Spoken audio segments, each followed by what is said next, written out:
So, I mean, we're going to be talking about something that's near and dear to our hearts. It is. We're going to be talking about curling. Curling. That's right. It's probably people are saying, did he say curling? Yeah, we said curling. That's right. We're going to be talking about curling because it's right here in our own backyard. Yeah. We just heard something that you don't want to miss because we're going to talk about it by the end of the show. You don't want to miss curling's coming to our backyard in a major way that the world is going to be watching. Well, we got Rob Maitland joining us right now. What's going on, Rob? How you doing? Welcome to the Sports Shop, man. How you doing, man? Thank you so much. so much. I feel really honored to be here. So a lot people that are watching, they're saying, okay, I've only seen curling in the Olympics, right? And it looks fairly reasonably entertaining. But now you get a chance to talk about curling right here in your own backyard. But it's really not just for the triangle. It's international. That's right. Yeah. So curling, as you guys know, is a big Olympic sport, right? Yep. Right. Has been the fastest growing sport. Maybe pickleball is taking it over now, right? Yeah. But you've got worldwide. There's just 2 million curlers in Canada alone, right? So you've got millions of curlers, and this year it's very interesting. You know, the USA curling team is competing to try to get on the Olympics. Right. Not many people realize that both the men and the women's teams have not qualified. So it's possible wait a minute. that the USA will not be represented in the Olympics, which is crazy. Really? Because so many countries are getting in on this curling craze, and they're good. They're whipping us. And we can't even make we got to make every sport now. I mean, I'm just saying that's. I'm just biased like that. We have to make every sport. And that's why I'm here is to recruit K-Mac, Reese. I want you guys to get your curling shoes on and let's get this thing going. Yeah. Well, I can't beat a sweeper. Well, that is a great segue, Rob, to my question because you said K-Mac and Reese. So I'm imagining that means it's some kind of skill set, right? No. So I want to say that's why I said those two because there's no skill involved. Oh, gotcha. Hey, he's a comedian too, by the way. So that's a two-part question. So what is the skill set to be a great curler? And if I'm beginning, do we have anything in this area for beginning curlers? Absolutely. So that's how I got involved with curling.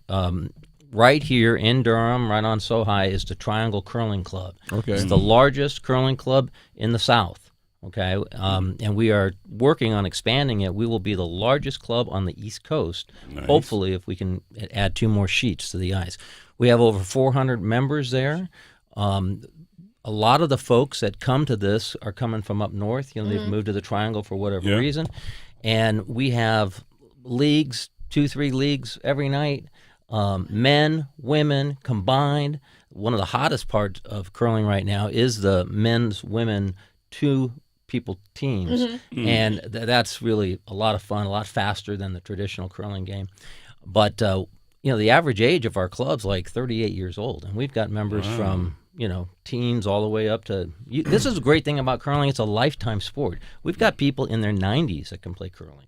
Because at some point, if you can't get down to deliver the stone, you can now deliver it with what they call a curling stick, right? Yeah. So it's a lifetime game. It's fun.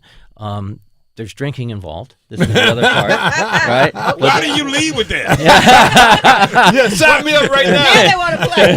Why do you lead with that? The team that wins a game has to buy the losing team a beer. Okay. That's kind of the traditional. Again, why didn't you lead with that? But we do have at the Triangle Curling Club, we do have Learn to Curl, it's called, where you can come and learn. Okay. And that's exactly how I got involved.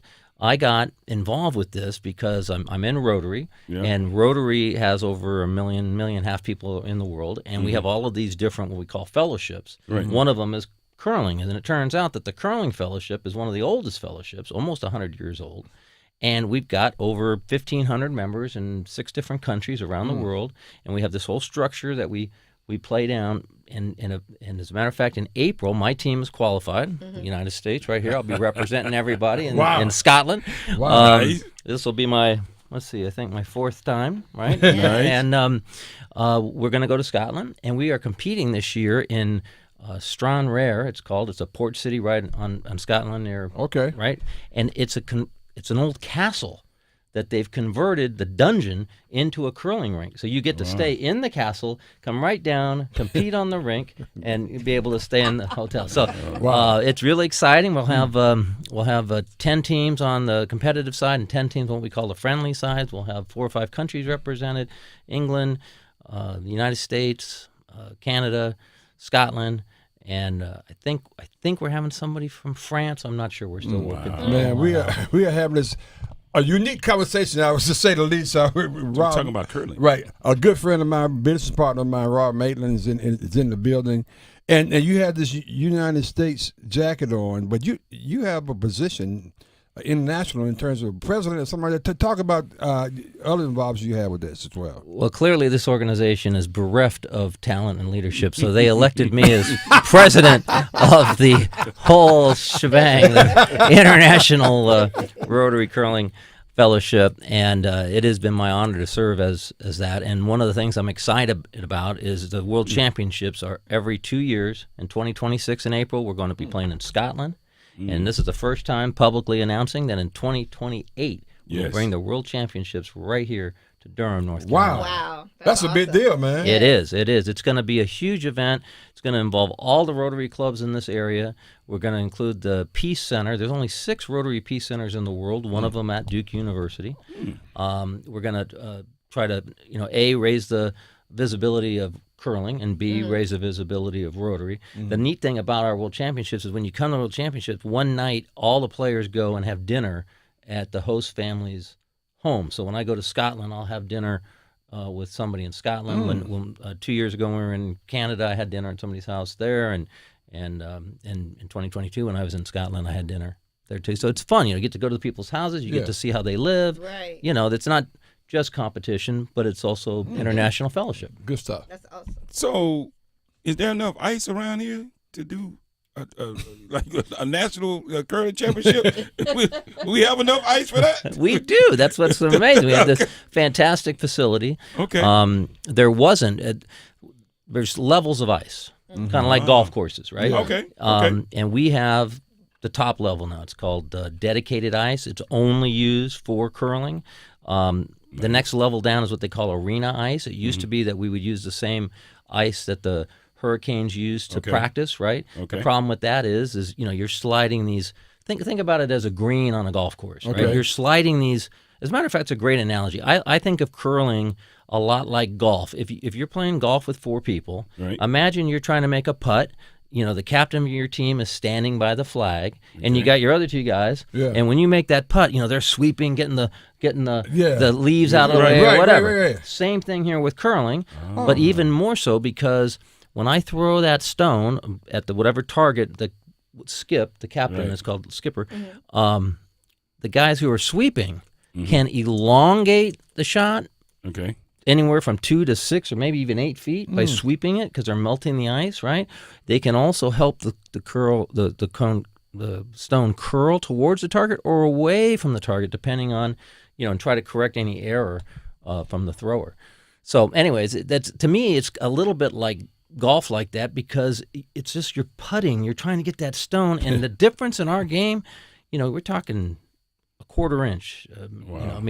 That can make the difference, right? And you're throwing that stone all the way down there. And again, just for people who maybe watching or listening, what determines whether you win or not? As close as you get to the target, to talk about the game itself. Yeah. So there's what we call the house, and then the house has a big circle. You've probably seen it on TV. There's a blue circle, white circle, red circle, and then there's a white dot in the middle. And we call that the button. Okay. And so you're trying.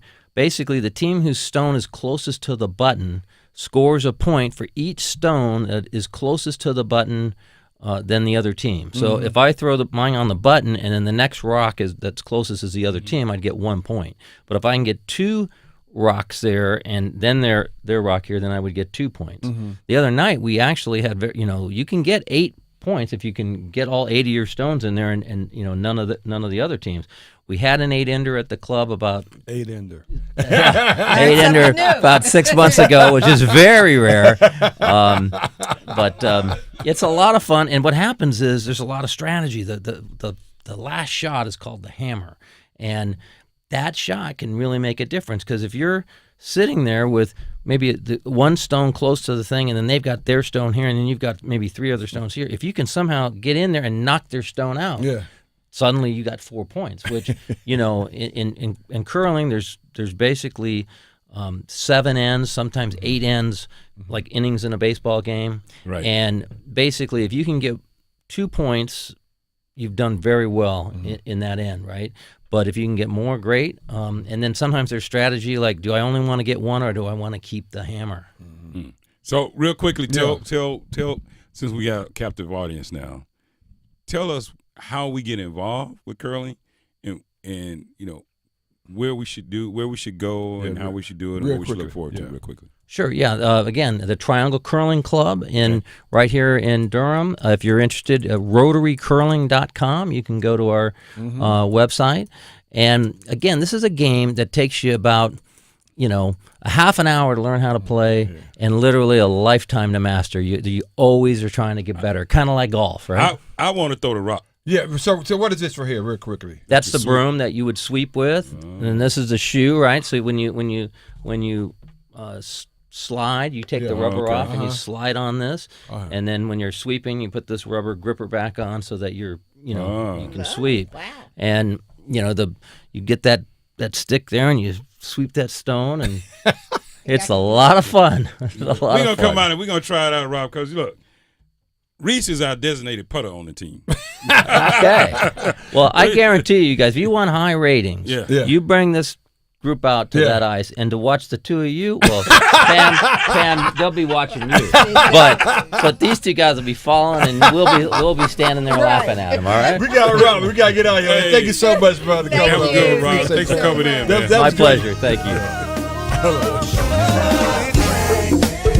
Evan, Canty, and Michelle are unsportsmanlike. Brady and Belichick missed the playoffs once in Tom Brady's first season as a full-time starter. This is too deep into this run to miss the playoffs. They got destroyed in the Super Bowl. They don't look dominant on offense. Denver is significantly better. If they don't make the playoffs this year, I do not want to hear about this Chiefs dynasty in the same sentence as the Patriots dynasty. Mornings from 6 to 9 on 99.9 The Fan, the Triangle Sports Leader.